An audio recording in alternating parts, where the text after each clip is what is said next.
Today, the Greywind family learned the gruesome details behind their loved one's murder. Today is the first day I learned of how my daughter was murdered and how my granddaughter was taken from her. I thought he was going to leave me if I couldn't give him a baby.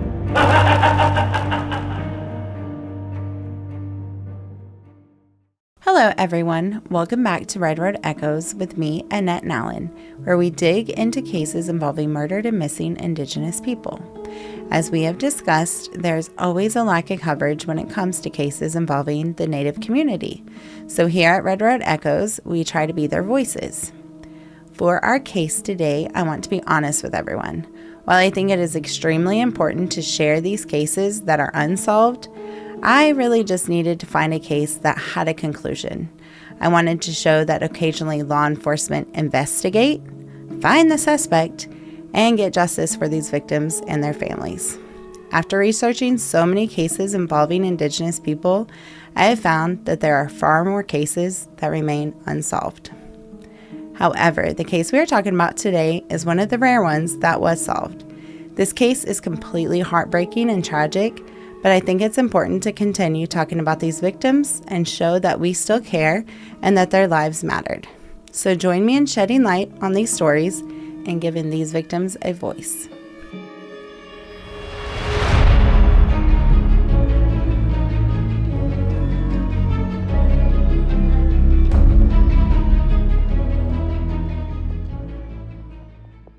Born in 1995, a member of the Spirit Lake Sioux tribe, Savanna Greywind was 5 foot 4 inches tall, had long brown hair and green eyes. Everyone close to her described Savanna as a very caring and responsible person who dreamed about becoming a nurse. Savanna was 8 months pregnant, living in an apartment at 2825 9th Street with her parents, brother, and sister in Fargo, North Dakota. Ashton Matheny and Savanna had been together for 6 years and were expecting their first child in a matter of days. On Saturday, August 19, 2017, Savanna was hanging out at her apartment. She had just ordered pizza and was enjoying some lunch. Then, around 1:30 in the afternoon, there was a knock on the door, and it was her neighbor, 36-year-old Brooke Cruz. She offered her $20 to model a dress she was sewing and said it would only take a few minutes. Savanna agreed and texted both her mother and boyfriend, Ashton, and told them where she was going. At 3 p.m., Savanna's mother asked her little brother to go upstairs and check on her. However, no one came to the door. Then Savanna's dad, Joe, went and knocked, and finally Brooke answered and said, "Oh, she's still here. She's changing, but she'll be down in a few minutes." An hour later, Savanna still had not shown up, so then her mother went and knocked on the door. At that time, Brooke answered and told her that Savanna had already left. At 4:27, the family reported Savanna missing, and by 5 p.m., the police showed up to investigate. Savanna and her family had only been living in these apartments for about a year and knew the other tenants. However, Savanna's mother was not too fond of Brooke Cruz or her boyfriend, 32-year-old William Hain. 2 weeks prior to this incident, reportedly Brooke had asked a very pregnant Savanna to come to her apartment and smoke some marijuana. However, Savanna declined. When law enforcement arrived, they went to Brooke's apartment and were invited in. Brooke said that after Joe came looking for Savanna, she changed and left the apartment, and they had not seen her again.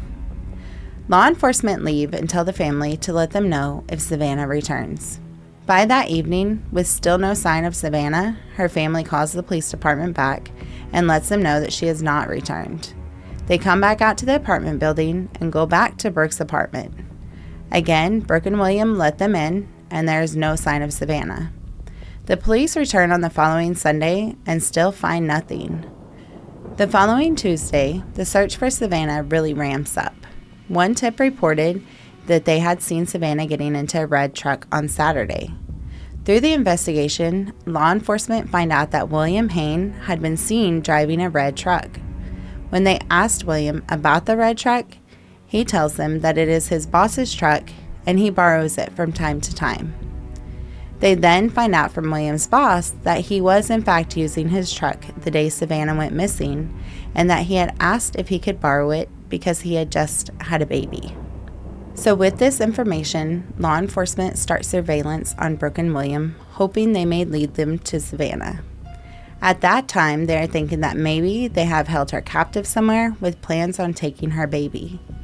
On August 22nd, police raid Brooke and William's apartment. Brooke had barricaded the door with a couch, so police ended up having to bust the door down. Inside, they find Brooke, and upon further entry, they find a baby in the bedroom. The baby appeared to be a newborn and was quickly rushed to the hospital. Brooke was arrested and decided not to answer questions. However, law enforcement quickly found William and arrested him as well, and he had a story to tell. He tells the police that when he arrived home that Saturday, Brooke was cleaning up blood and had a newborn baby. When he asked her what was going on, she told him not to ask any questions. We were able to develop a criminal nexus on Wednesday, allowing us to put together warrants and a coordinated plan to take William Henry Hone and Brooke Lynn Cruz into custody yesterday at 2 separate locations, and secure apartment number 5 at 2825 9th Street North for a forensic search pursuant to the search warrant we had obtained. The search was conducted by a specialized forensics team. As I said yesterday in my release, our entry and search found a newborn baby girl in apartment number 5 at 2825 9th Street North with Brooke Lynn Cruz. The baby girl was transported by ambulance to a medical facility where she is currently being cared for. Detective interviews with Hones and Cruz indicate the baby girl is Savanna's baby. We are doing DNA testing to confirm the identity of the baby. However, testing and results can take several days. In the interviews, when it comes to the topic of what happened to Savanna, neither Hone nor Cruz will cooperate with our investigation. Both Hone and Cruz invoked their right to counsel and refused to answer any more questions. At that point, we arrested both of them and charged them with Class A felony conspiracy to commit kidnapping. A specially trained search team has combed the area between Broadway and North University Drive and 25th Avenue North and Riviera Heights. However, there may have been areas such as garages, locked-in, fenced-in areas, or outbuildings that they could not check. When Brooke finally decided to talk, she made up a crazy story about Savanna going into labor at her apartment. Then, Savanna delivered the baby and told Brooke, "Here, you can keep the baby and raise it like your own," and walked out. She also claimed to have no idea where Savanna was. She came in through the hole in the fence. Yes. That's where we met up. With the baby. Yep. And what was the baby wearing? Nothing. They're gonna find her blood in your goddamn apartment. They're not gonna find her blood in my goddamn apartment. They're gonna find her blood. No, they're not. Yes, they are. Will told us what happened. Yep. He told the whole damn story. He was sick. He was visibly sick, telling us what happened. I don't know what he told you. But now you're the one that doesn't care enough to even give her that. You thought he was gonna leave you. No. You couldn't give him a baby. No, that's not true. You knew what you had to do. I thought he was gonna leave me if I couldn't give him a baby. 8 days after Savanna's disappearance, kayakers discovered a human-shaped bag on the Red River, and it had been hung up on a log. Inside the bag, they found the body of a woman. WDY6 reporter Sarah Rudling joins us live from where officers appear to be searching with what we know so far. Sarah? Hi there, Angeline. Now, the flashing lights of law enforcement have dimmed in the distance, but even in the darkness, there's still a large police presence here. Now, we have just been told by Fargo Police that Chief David Todd will be speaking with us soon to give us a brief update on what's happening. But to recap, we're at 90th Avenue Northwest near Harwood, but we're on the Minnesota side looking west, and you can't see it, but the bridge is off in the distance. There are some taillights of law enforcement. There was a lot of flashing lights earlier where they had blocked off the road, both on the Minnesota side and North Dakota side, but it appears the flashing lights are done. Now, one of the local search organizers was just here, and she told me that there was a local group of searchers out here earlier today with both four-wheelers and a dog, and that was when police told them to stop searching in this area. Now, we don't know if they found anything, if that's what prompted police to stop them, but that is the case, and I am in contact with the family right now, and from the sounds of it, they're still waiting for information as well. So both sides here waiting. We will stay on scene, Angeline, and update you as soon as information becomes available.